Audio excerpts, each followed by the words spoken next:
The era we're living in, man, it's the era of transformation. What the world is doing, it's the time to transform, man.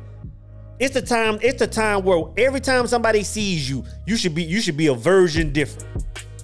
You should be one or two versions different every single time somebody sees you. He's Houdini. He's a prophet of our times. Okay, give me that. Give me that. He's God? Is it not written in your law that ye are God?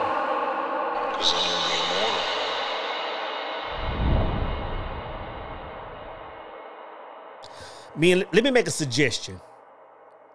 Stop trying to change and instead transform.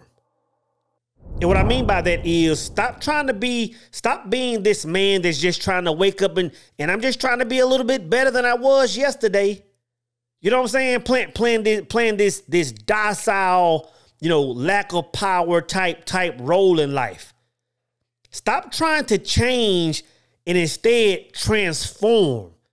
Meaning take quantum leaps, take massive action, man.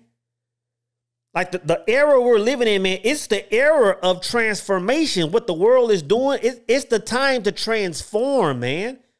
It's the time where every time somebody sees you, you should be a version different. You should be one or two versions different every single time somebody sees you. That's the way we have to move, man. One reason we can avoid just simply changing, man, is just stop tiptoeing through life. Stop tiptoeing. What I mean is stop with this 30-year plan where you see yourself just making small victories, small wins. And at the end of your vision, man, you see yourself in the Bahamas sipping on a cold drink saying, you know what? Mission accomplished. Take that end goal, man, and figure out a way to bring it to your now. Instead of saying, you know what, I want to see this in 25, 30 years. How can I experience this in the next 12 months? How can I do that? That's what I mean, brother. Stop changing and transform. And in order to do that, brothers, you simply just have to tap into universal mind. If we want a quantum leap, if we want to accomplish something, if we want to get to a higher level of living in a short amount of time, all we have to do is tap into universal mind. And I've mentioned this before. Like all the people we put on pedestals, the greats, the LeBrons, the high business people, the Zuckerbergs, the Cubans, and all these people are doing is tapping into one source. There's only one source of knowledge. There's only one mind, and everybody has the ability to tap into it. And all I'm saying, brothers, is stop tiptoeing through life and tap into that universal mind, man. Like find that thing, find that idea, find that angle, find that approach that fits you. That's going to give you that benefit in life. It's going to give you that advantage, man.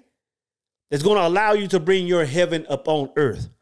So stop tiptoeing, brothers. The second thing I'll say is stop competing with people in the bleachers, man. I'm going to say this. One of the fastest ways I believe, that will keep a man from moving forward, from transforming, is competing with people that's not even playing the game. And I see this in basketball, man. I remember there was a game, man, where Westbrook was pretty much about to get in a straight knuckle and drag out with a fan. You telling me they paying you millions of dollars to do this certain thing, and you allow somebody, man, that's down there in the nosebleed to pull you out of your element and stop being great? Man, we have to stop competing with people that aren't even playing the game. You know what I'm saying? Like for example, if somebody makes a comment on a YouTube video and they're saying, hey, man, well, I don't think you should do this. Your editing sucks and you should do it. The first thing I want to do is say, you know what, let me go to your page and see if you're a player.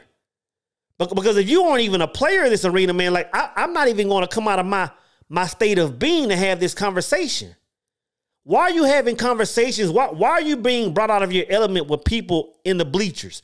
In other words, why are you going to work every day bouncing your ideas to start your own company with people that are waiting on their 401 to kick in 25, 30 years? Why are you even... why are you comparing lives with people that aren't even playing the game? You know what I'm saying? Friends, family members. have no desire to be what you are or where you're going, but you're sitting there measuring yourself up with them. Oh, this is how they're moving. Well, let me move like this. But they're not playing the same game you're playing. And I'll say this, man. And I say competing with people, but to be honest, competing is even a spirit of lack. And we can read this in a number of books and we can really break it down. But y'all already understand. Competing is a sense of lack. You know what I'm saying? If you're going to put yourself in a competitive cage, if you're going to put yourself in a competitive arena, at least make sure it's people that are moving in the same arena as you. Healthy competition is safe, meaning once the competition is over, once the quarter is over, once the game is over, if y'all aren't coming together, bouncing ideas, having a mastermind on how we could do things better, hey, brother, this is what you did good, this is how we can get better. If y'all aren't moving as a team, then that competition is bringing you out of your element, man. Bringing you out of your element. And you dang sure don't want to be competing with nobody that's not even in the arena or in the bleachers, bro. It's keeping you from transforming, man. It's having you living life with incremental changes. And that ain't the way to live, bro.